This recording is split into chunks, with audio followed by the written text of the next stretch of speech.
on the horizon. It's been said that those that have the eyes to see and the ears to hear will play a paramount role in the furthering of humanity and civilized society. But can civilized society and humanity survive the coming conflicts not seen since a dawn of time in ages bypast? But you can find true forms of information and knowledge in abundance at revolution.radio, freedomsluts.com, the #1 listener-supported radio station on the globe. Stand upon the right side of history.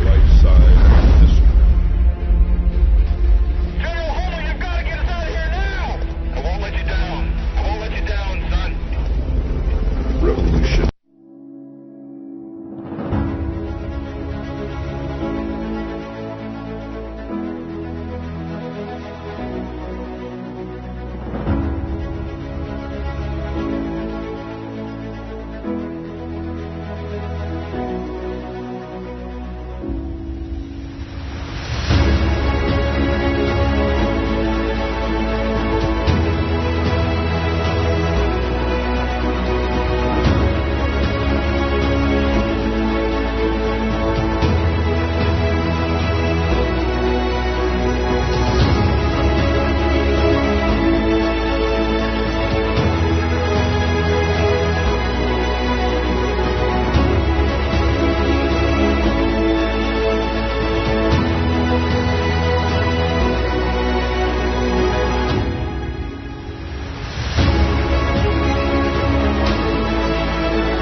And good morning. Welcome to Coffee Rants with Dan. I am Dan, the Spiritual Anarchist, your host. Today is Thursday, April 23rd, in the year of all of us, 2026. This year's going by fast so far, man. Already almost at the halfway point. We're almost coming up on May Day. I got a decent show lined up for today. I did a 2-hour interview with Sovereign Pete on Tuesday, and it's posted on my YouTube page at Spiritual Anarchist Daniel AR 5907. Go check it out. He has a Sovereign. It's called the Sovereign Project, and he teaches people how to make the lawmakers stick to their own laws and rules. And he's been at this a long time. I don't think there's anyone that does what he does better. And you check out the interview. Ex-cop turned anarchist talking to Sovereign Pete. It was a pretty cool interview. Let me see. You know, with things going on in the world, we have the plane of causation and then the plane of effects. So everything's about cause and effect. And a lot of times we do need to pay attention to the plane of effects in the degree to navigate this world and keep ourselves safe. But if we don't get to the plane of causation, if we don't get the proper diagnosis, we won't have a very good prognosis because no one even knows how to treat the problem. And I'll give you, for instance, religion. And I'm going to always harp on this because religion comes from the Latin religare, which means to bind or to rebind. Okay, to tie, to hold back, to thwart from forward progress. And it is used as a weapon to enslave humanity. I'm not anti-Jesus or anti-Muhammad. There's been prophets throughout human history, and they were basically truth tellers. We have prophets today speaking the truth. If you go to the onegreatnetwork.com, there's over 80 prophets on there speaking the truth. You know, I won't get too far into it, but the problem that I have with religion is the contradictions found within. And part of what I'm going to talk about today is reconciling contradictions. Contradictions, well, let's go back to paradoxes. Some people think they're the same. They're not. All paradoxes can be reconciled. Because what a paradox basically is two separate things that are both true.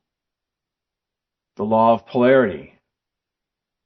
Hot and cold are the same in nature, but different to degree. I can make cold water into hot water, boil it, it's still water. So both those things are true. The problem with contradictions is one of the things that you're holding within that contradiction is most certainly not true, and in many cases, they're both not true. I've heard religious people say, well, God won't allow this or God won't allow that. God won't allow interference with, extraterrestrials to do this, this, or that. I think God's a lot more neutral than people think. We're all part of the one mind. We're all part of the universe is mental. We're all part of that. We all got fragments of the divine within us. People don't realize this. Jesus was trying to teach us. But if you think that God is not going to allow A, B, or C, but then we still have free will, that's a direct contradiction. You can't have free will if everything happens for a reason and God wants it to happen. Okay? It's a contradiction. So I'm going to talk about that kind of stuff today because it's important. And if we don't reconcile the contradictions within our belief systems, the contradictions within our lives, we'll sit there with a fragmented mind. And it's the fragmented minds and the contradictions that people have that greatly contribute to the world's current problems, current condition. See, when you don't have contradictions, you'll understand that morals, for instance, are objective. They have nothing to do with time frame in history. They have nothing to do with different cultures have different beliefs and different morals. Slavery is immoral. Murder is immoral. Rape is immoral.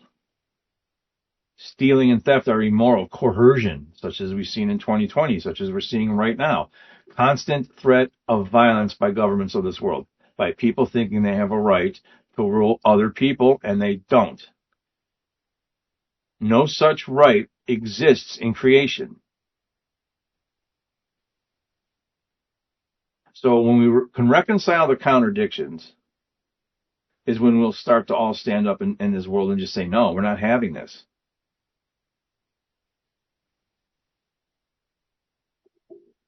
So I'm going to just go ahead and go into this. I don't have to rant for 15 minutes before I actually start. So we're born, and they say that we're born with original sin. And we're a blank template when we're born. There is no original sin. They try to tie shame onto us. They try to tie all this stuff onto us. And the bottom line is human nature is neither good nor bad. We are programmable, and we're just as programmable as AI. We have to accept the presence of duality that exists in life, because duality is about polarity. It's about both things this could be true and that can also be true. Okay, that's not a contradiction. A contradiction is saying God loves you and won't let anything happen to you from extraterrestrials, let's just say per se, but you also have free will. And God lets humans do all kinds of nasty stuff to one another. I think God's a little more neutral than people think. Now, I always seek to reconcile duality because you can bring those ends together and you can make sense of them. You can connect them in a healthy way that reconciles or reframes the contradiction inherent in duality. So human nature isn't good or bad. It's configurable. Duality isn't a flaw to escape, but a structure to reconcile. When you're describing this to somebody who understands that integration and not suppression of one of those polarities is what produces alignment. So humans are influenceable or adaptive. We are rewritable. Our brains have something called neuroplasticity. And these neural pathways form habits. It takes 2 weeks approximately to make new habits or break old ones you want to break. You start to rewire your brain. And neuroplasticity is the biological expression of how we change. We aren't born with moral polarity baked in. We're just born with capacity. And what fills that capacity depends on the environment, the intention, and the conscious reprogramming. So when you're a kid and you're told, you're Catholic and you're told, don't do this, don't do that, you're going to go to hell and burn in a lake of fire, and you were born as a bad person with original sin, they're teaching you already from the beginning. They're trying to weaponize shame against you, and it's a control thing. This is why every teenager at a certain point who wants, aside from just wanting to get their own autonomy,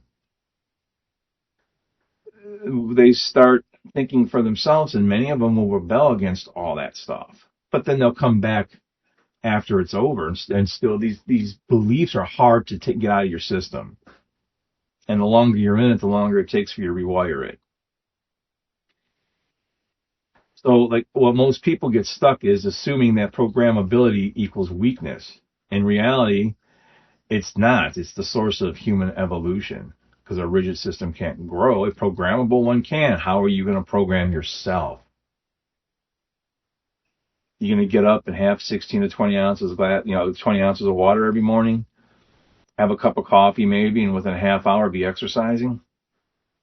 Then after that, you get on whatever your job is, whatever it is you do, whatever it is you're passionate about. And if you're lucky enough to have your passion be your job, that's great.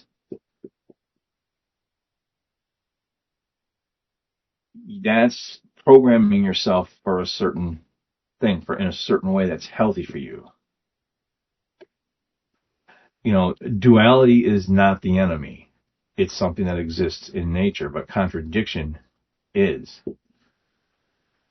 Contradiction is the enemy. Duality is simply the existence of two poles. Contradiction is what those poles fight. So again, I don't want to confuse people. I'm not trying to erase duality. It's there. We should reconcile these things. We can bring duality together. That's part of the integration process. But if you're trying to resolve contradictions, you're trying to resolve them so the poles in polarity can actually coexist without tearing each other up, tearing you up. And that is the essence of alignment. Masculine, feminine, logic, intuition, order, chaos, instinct, ethics, shadow, and ideal. When you actually gloriously fail your ideal higher ego self and then face your shadow, it's great once you do. And I'm going to tell you something. You will never feel better in your life when you can admit you were bamboozled and you're wrong. That's another problem we got. We're being taught by, the people in entertainment, high-level politicians, to double down on your wrongness. Let's have a debate. And whoever wins the debate, a lot of times, is just the one who's a lot better at being wrong. Instead of having a conversation for discernment and understanding, ego gets involved as soon as you start debating to win. and normally won't even engage in that bullshit. That's not what men do.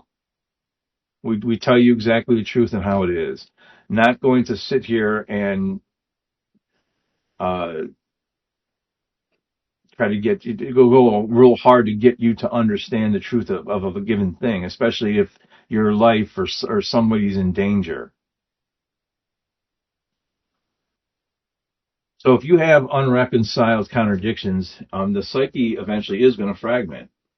But when everything's integrated in the polarity, the psyche becomes coherent. So connecting a bridge between them, it's you got to connect the psychological bridge with intention, thought, and action. Have them all congruent, pointing in the same direction. And that's the thing about contradictions. You either have free will or it's all in God's plan and divine timing. God either allows babies' heads to be chopped off or the people doing it are just evil pieces of shit. Again, I'm going to reiterate, God's a lot more neutral than people think. God's not some bearded dude in the desert sky. That's a very human construct. We have to other God. God is part of us. Jesus was teaching that. Read the Gnostic texts, the ones that were purposely kept out of canon. So most people will never reach intention, thought, and action with congruency because they're still negotiating between competing internal voices. And that's part of the problem when they're trying to teach. They're trying to teach you one thing, spiritually and another thing religiously. Spirituality and religiosity do not go together, okay? Those two things aren't polarities, they're contradictions. So, that's just how this is kind of built. And why this matters is because if we can, duality, if we understand what the difference between duality and contradictions are, and we reconcile the duality, our energy will stop leaking. We'll stop listening to people's bullshit. Contradictions stop sabotaging actions. Clarity becomes effortless. Intuition becomes more reliable. Little tidbit on intuition. It's always going to be quiet. If something is starting to scream and yell at you and you're not right then and there in danger, it's probably some type of anxiety as opposed to intuition. But then once when you've reconciled these things, morality becomes natural and it's not imposed. Morality just is. Morality is what you have a right to do, which is anything that doesn't initiate harm or allow the harm of another being. That's worth repeating. It's not just not initiating harm yourself. It's not allowing the harm to go unchecked of another being, because then you're giving implied consent to the universe.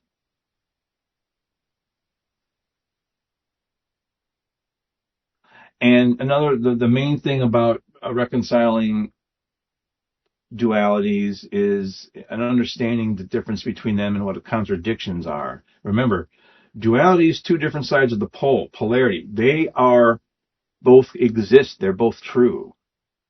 This is why they can inherently be reconciled.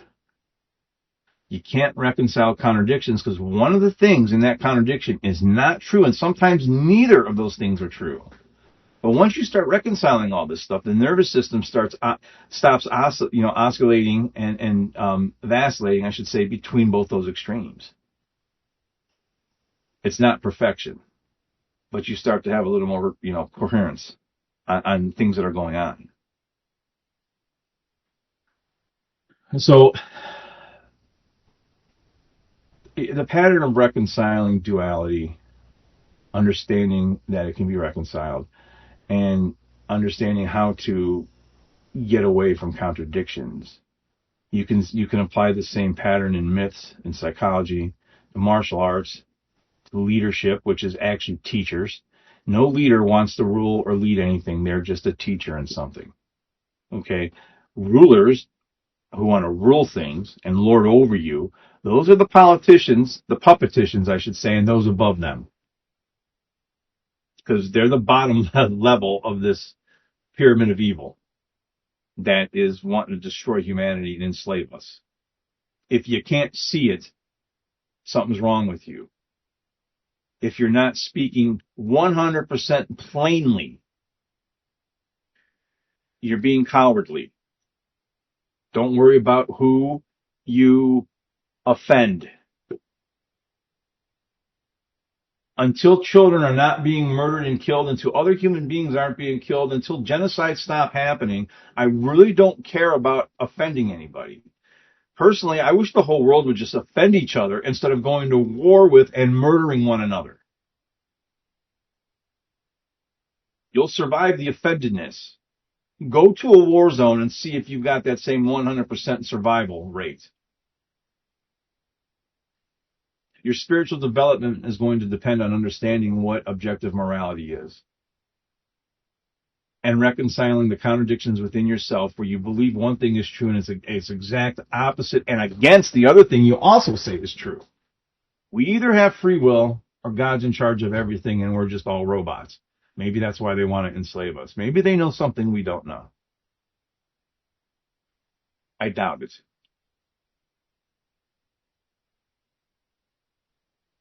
Hold on one second. So we live in a world where bad people are increasingly winning because they are aligned in their actions and their intentions. The fragmented psyche of good people seems to be either caught in the rat race of their work, of their bills, and the distractions with TikTok and 2-minute video clips, shorts on YouTube, no attention span, and their information just is wrong and very short, or they just plain don't care about others. Most people are not aware of themselves or even know themselves, much less are able to know anyone else. So therefore, they're unable to know others or pay attention to what's happening all around them. There also is, and believe me, I know the importance of facing your shadows. Jungian psychology, facing your shadows. That garden needs to go, you're going to need to go back to that garden once in a while and weed it. And then there's the trauma that you need to, kind of heal to a degree. Don't stay stuck on it. Some people end up ego identifying with it to a point where it's analysis by paralysis. There's going to be more traumas to come. At this point in life, what happens is you become a little more adept at dealing with new trauma. There is an unhealthy preoccupation with healing trauma to the point of egoically identifying as a trauma being instead of a human being, constantly revisiting the same traumas to try to heal it more better, something that's already been examined and dealt with. It's kind of like trying to emotionally bypass the present and the reality that it's okay to be changed. You might be perfect just the way you are. We're not going to die the same person we were born. We're not going to be in our 40s or 50s and be the same person we were in our 20s. The more amount of processing it will not make it unhappen, whatever it is. It's okay to understand that you are fine and perfect the way you are. Don't let people tell you need to heal your trauma. You need to heal this. Now, listen to what people have to say, but know yourself. Know thyself. And start to love yourself, as my friends on Truth Mountain would say. Loveolution. You are never what happens to you. You are what you choose to become. And believe me, I rose from darkness.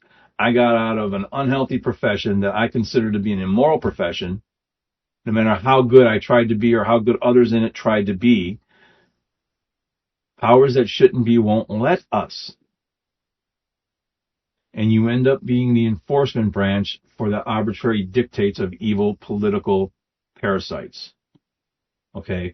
Politics is a symptom of a very profoundly sick society that believes we need to be governed. We need to give our authority away to somebody else in matters where we're not actually initiating harm to people. When I worked in the prison, I seen people, and it was the worst prison in the state of Ohio, and in the top 3 or 4 worst prisons in the country. I had a guy in my pod who ate other human beings. That was his thing. He killed and ate, murdered and ate other human beings, sitting right next to a guy who smoked and dealt in a green leaf that the dude had grown. And to other adults, he was dealing marijuana and smoking it himself. Now it's all legal everywhere in the country. One of those people did not belong in prison, and the other one did not need to be drawn breath. Prisons do not need to exist. It's a monetized system, the whole thing. It's the most inhuman thing you could do to isolate and put somebody in prison for anything with a bunch of real criminals. And I'd rather see 100 guilty people go free than to see one person not guilty, wrongfully accused, charged, and sentenced. That place can be a very evil place. In the event that prisons didn't exist and we lived in an anarchistic society, there's a pretty cardinal right outside. It landed on the Jeep of Destiny. That's a beautiful synchronicity and a sign. How about that? They say when a cardinal visits you like this, it's a dearly departed family member, male family member, because it's a male red cardinal. That's kind of cool. Yeah, I can be real cavemanish and a little bit woo-woo at the same time because that's polarity. I can hold space for both. They're not contradictions. So, where was I going here? Yeah, you are what you choose to become. And I was talking about the prison. In an anarchistic society, anarchy meaning without a ruler, it doesn't mean chaos. Right now we're in chaos all over the world. The world's broken out in government. Not in anarchy, trust me. If it breaks out in anarchy, people are going to be having voluntary association, cooperation, and growing gardens and all kinds of cool stuff. That we won't be murdering one another. But if we live in that kind of society, a person who violated someone else's natural rights by taking their life without cause, without being in self-defense, that person would kind of get put out of the village, so to speak, if you understand what I'm saying. They kind of screwed up in this life. Better luck next time, but we're not going to deal with that. You hurt somebody that bad, you don't need to really be alive. So we're not going to have a prison for you. If you're dealing in a green leaf, that's completely moral to do because you and another adult are consenting in an act that is not initiating harm to somebody. This is really hard for people who want to control you to accept. That nobody is the fucking boss of you. Quit thinking they are. So here's the whole thing about why the bad guys seem to be winning. Is because people who cause harm often win. Not because they're powerful, but because they're coherent in their thoughts, intentions, and actions are all congruent. And they're focused in the outcome that they want to get. Okay?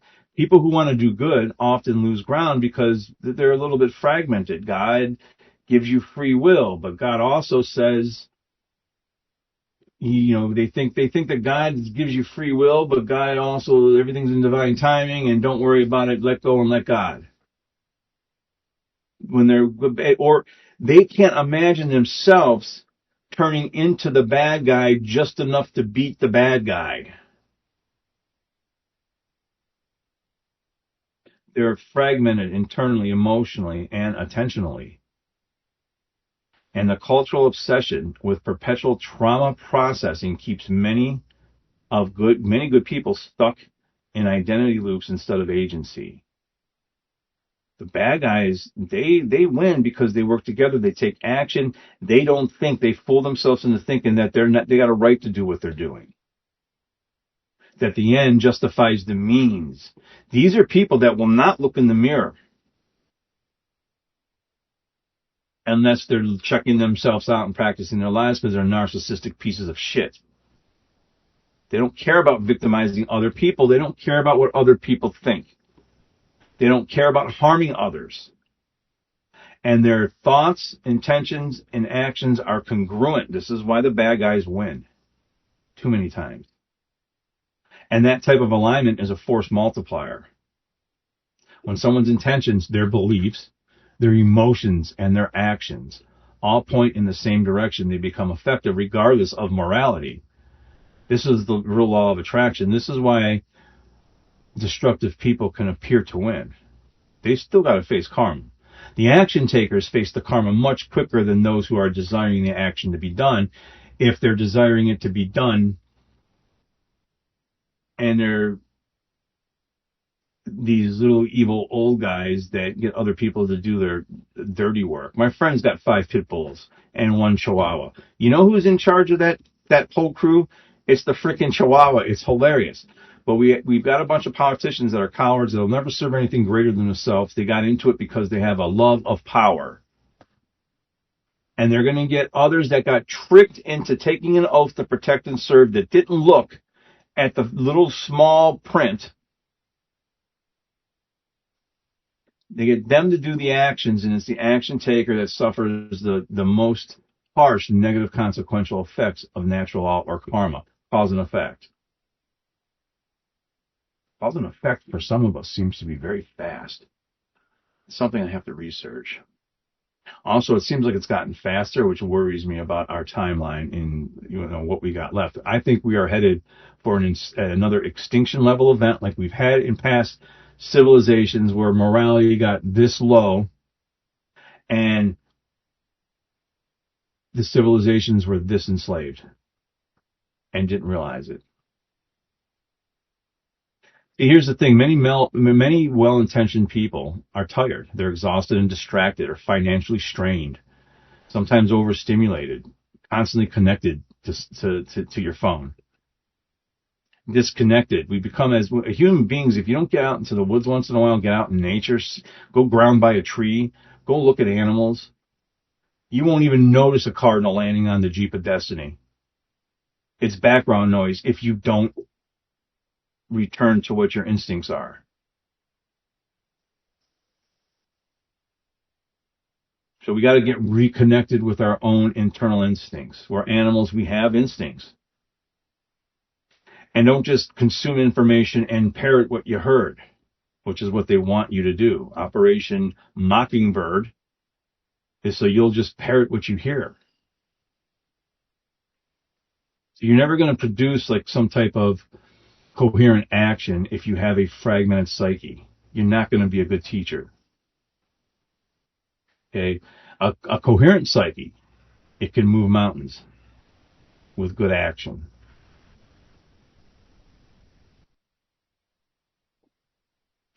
So the attention going on right now, the attention economy that's eroding self-awareness. Most people aren't even aware of themselves. They're not aware of anything else going on around them. They're kind of hoping that, bad stuff doesn't come to them.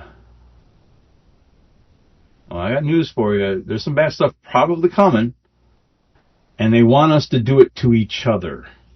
Read Behold the Pale Horse by William Cooper. I keep saying this. 1984 talks about it too. That was a fictional book written in the 60s. You don't think this isn't planned?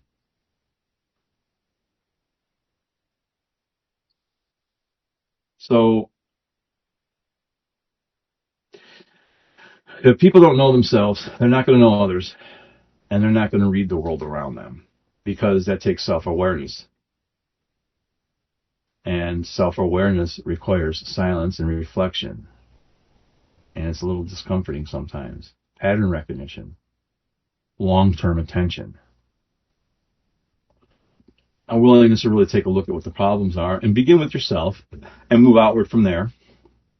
But like I said, don't get stuck on stupid with your trauma. It's not going away. You're going to be a changed person. If you've seen what I've seen in life, you're going to be a changed person. It has not gotten me jaded, but I am changed. I am more careful at times. That's not going to change in me. It's been changed to that. It won't change back. And I've accepted that.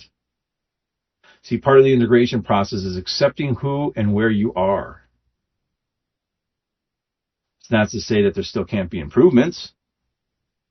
It's just, you're not going to, if you're constantly thinking that you need to change, you're not going to get nothing external done.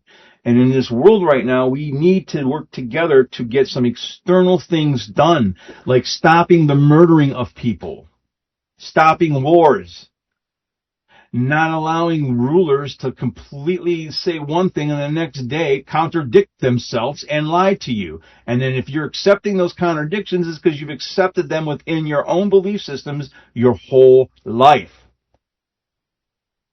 You have to pull your head out of your ass. We have a modern environment that is engineered to destroy silence, reflection, and the discomfort. Okay, we need that.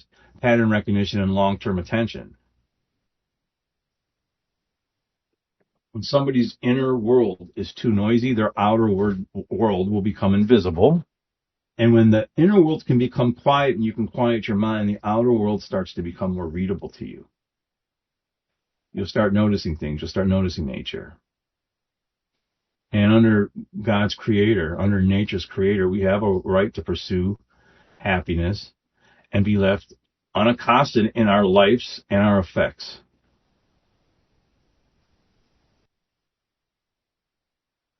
So understand, healing, don't let it become an identity. You have to decide, are you going to heal trauma or are you going to become a trauma being? And believe me, our schools today have set it up to where they want a bunch of victims. The millennials got completely mind-fucked in school. And us Generation Xers that were their parents, we were busy in the rat race.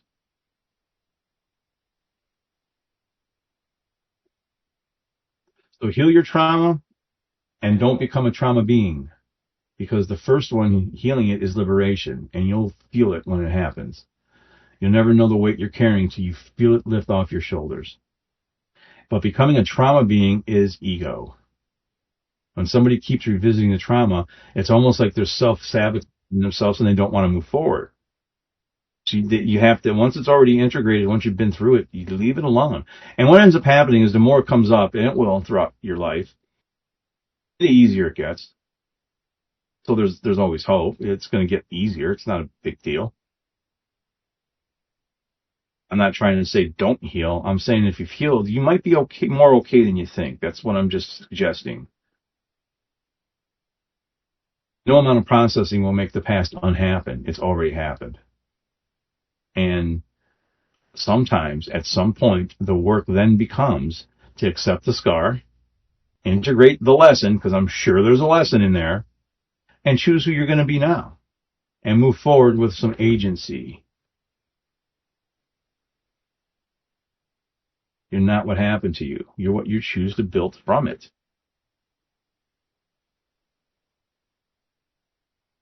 So, a fragmented good person and an integrated good person. A fragmented good person is harmless. An integrated good person is very dangerous and unstoppable. The world doesn't need more healed people. It needs more aligned people who know themselves, can regulate their emotions, act with clarity, see through the noise. There's a lot of noise out there to keep you distracted. They don't want you having clarity in something. Like voting. I don't want to like I talked on the episode last. I don't want to insult voters who are generally pretty intelligent people, just have been bamboozled. But if you see both sides working together, just know that that's a plan. It's called it's called an actual conspiracy, which is when two or more people or two or more political parties act together to conspire to get events in an outcome that they want and that it benefits them or their masters, and is a detriment to the rest of us. So they do exist.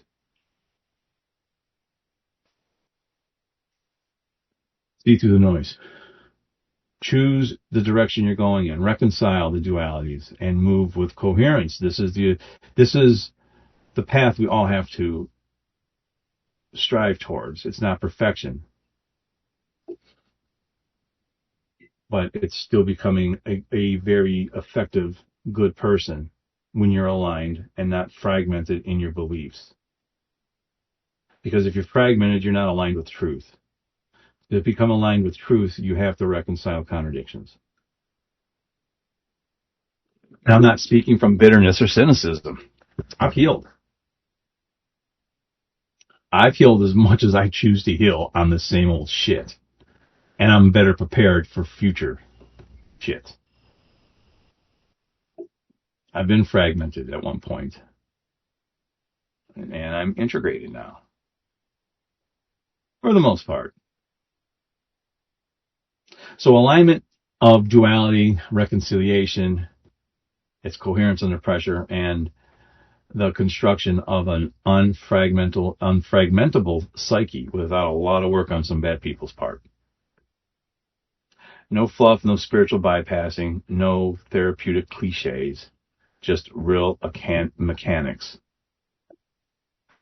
So when you're aligned, it is a real force multiplier.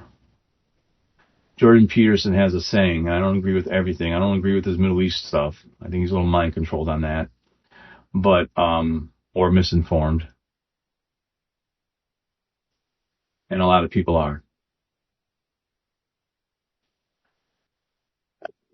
But he says, and I totally agree with this, a harmless man is not a good man. A good man is a very dangerous man that keeps it in voluntary control. See, it's the harmless men that are running the show. And they get men who aren't that harmless to work for them because they've been bamboozled. I can't count how many times I've seen cops, and me myself at one point in time. Man, I don't like this any more than you do, but this is the choices. You got to do this or you got to do that. The choice is up to you. But you know, I'm just following orders. Well, just following orders is not going to cut it with what's coming up, more so than ever.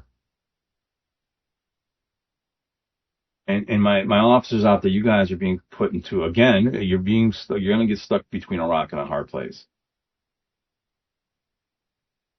I have faith that many of you will cross the line and stand with your brothers and sisters in humanity because you took an oath to protect and to serve them and protect them and fight for those who can't fight for themselves. And you may not have read the small print.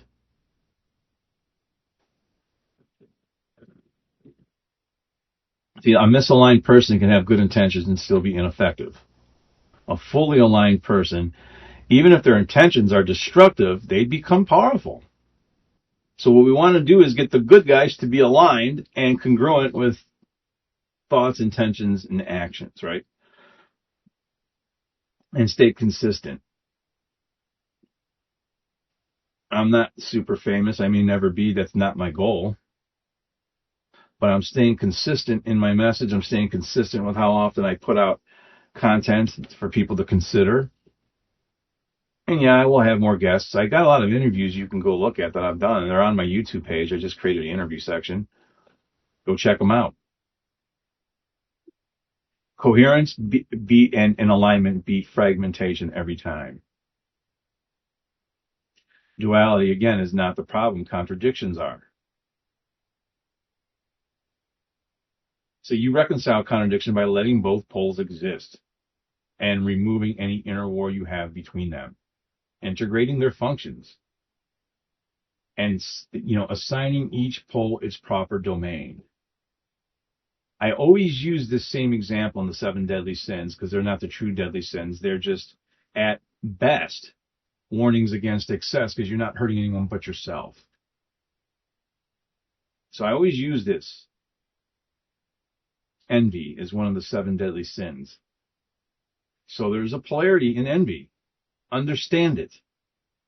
Stay away from the dark side of it. The dark side of it is lazy, born resentment and jealousy. The other side is motivated, emulation, emulating something you envy, somebody you envy, somebody, not envy, like when you say envy, you can actually be inspired by somebody and you look at what they're doing and the light side of envy becomes emulation. You start going in that direction because they've influenced you in a certain way. That's putting in the work. That would be the light or more positive expression of envy. Strength with gentleness, logic, and intuition. Being a warrior, willing to be a warrior, but also being a healer. Understanding where your shadows lie and what is the positive aspect of that shadow. What's the ideal you're going for?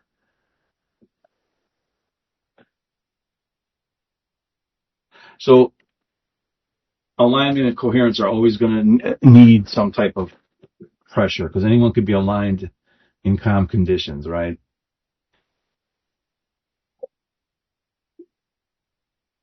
This requires somebody come in and out. So this requires to have real mastery, to be able to be aligned and stay coherent under pressure. We got pressure in this world. We have to have a way of regulating our nervous system, have pattern recognition. When you know what their end game is and you know what the next thing's going to be because of the pattern recognition, you're not going to be as surprised or taken aback. So you want to have this ability to slow time internally. If you're in a chaotic incident, scan and breathe. Don't hold your breath. Remember to breathe and scan. Look around. Don't get locked in on one thing. No matter what it is. Know what your surroundings, know what's happening on your surroundings. And then you'll have the ability to act without inner conflict about the action. And more good people need to have that. And again, the definition of a good person is somebody who doesn't initiate the harm of another human being, nor do they stand by idly and allow the harm of another human being to be initiated without saying or doing something about it.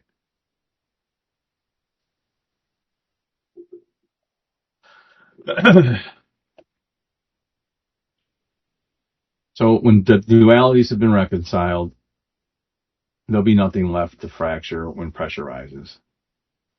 You'll know who you are.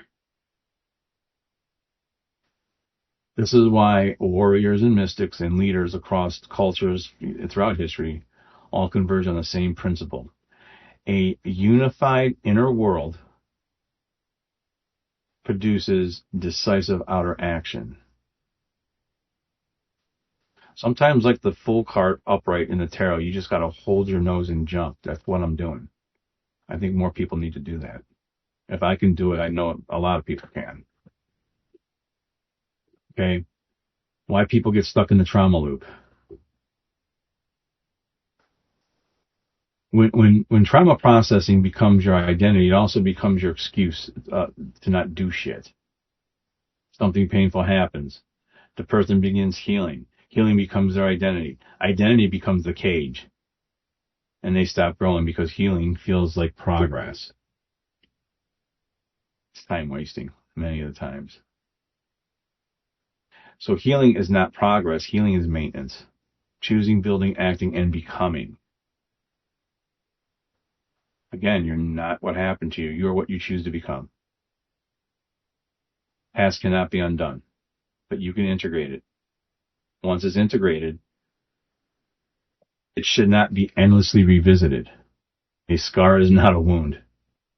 A scar is proof of survival. Trust me, I have quite a few of them. Okay?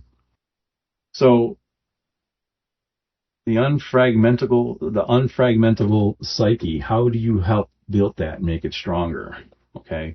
I got through some of this stuff because I couldn't, if you read Rise from Darkness, Who Are They? You'll understand why I didn't want to any help from others around where I live.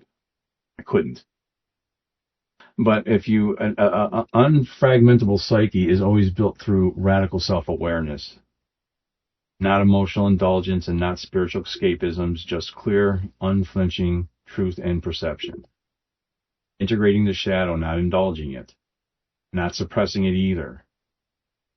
Integrating its source of strength. Where does it come from? Strong about it. Alignment of values and actions. There's no internal hypocrisy then. No self-betrayal. Nervous system mastery. Calm is not an emotion. Calm is a skill. Calm is a choice. Okay? Don't worry about slogans. Have a purpose, an identity, not a fantasy. Don't be afraid to speak out for others. You're going to want that same help yourself. And what you put out is what you're going to get back. That's also part of karma and natural law. People hear karma and they get scared. I've had a lot of good karma in my life. I've put out enough good, I've gotten more good back than bad. That's how it works. And it's not a theory. I've seen it working in my own life. Let me see something here. Somebody keeps coming out. Either someone's coming in or out, or I'm having internet problems. And hopefully this is all going through. Okay. I see sometimes what others miss because I've trained my attention. I've reconciled dualities. I refuse to be fragmented. You know, I reject the trauma identity. And I move forward in a natural state.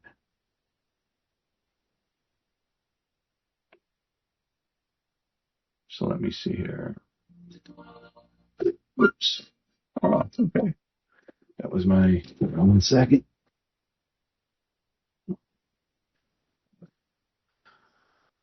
So the takeaway, duality is not two forces fighting. Duality is two functions that must be integrated into a single, organism. Shadow instincts, ethics, intuition, aggression, compassion. These are not opposites. They are organs of the same psyche. When each organ knows its job, the system becomes whole. When they fight, the system fragments. Then you can be fooled, bamboozled, and taken advantage of. If you're not going to be able to fight others if you're fighting yourself. That's the main takeaway from this. And right now we have fights that we're going to have to engage in. And I'm not talking physical. I'm talking spiritual. I'm talking man's laws. And that's another reason why, that the interview with Sovereign Pete was so good. He'll help you understand it. Doesn't matter if he's from London. It doesn't matter if the laws are slightly different. It is the concept. All right, concept is king. Yeah, I love that saying in the How to Become the True Media with Mark Passio. Concept is king. So we're coming up on only a couple minutes left here. Let me see if there's any other. I did write something down about aggression and compassion. Because sometimes you have to be aggressive with things. And aggression itself is the drive to move forward and protect and confront, cut through lies, enforce boundaries. Aggression isn't always something bad. And compassion is the ability to understand, to have grace, to connect and heal, and to see the humanity in others. Okay? Aggression without compassion equals tyranny, and compassion without aggression equals martyrdom. So those things have to be integrated. We don't need any more Jesuses. Okay? Order and chaos. Order is discipline, routine, predictability, and mastery. Chaos can be creativity, adaptability, innovation, transformation. But here's where they get distorted. Order without chaos is stagnation, and chaos without order is entropy. These are paradoxes that can be reconciled. Okay, the goal is to have external anarchy and internal monarchy. And I think with that said, man, I think I'm done preaching here. I'm going to get some guests on pretty soon and have some fun. There's some cryptid stuff I want to talk about. There's been a lot of dogman sightings around where I live. This is the cryptid capital of Ohio, and more of these things are being sighted and seen. We've got extraterrestrial disclosure going on, scientists going missing, all kinds of interesting things to talk about. But until next week, folks, stay safe. Nothing but love. Peace.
To the last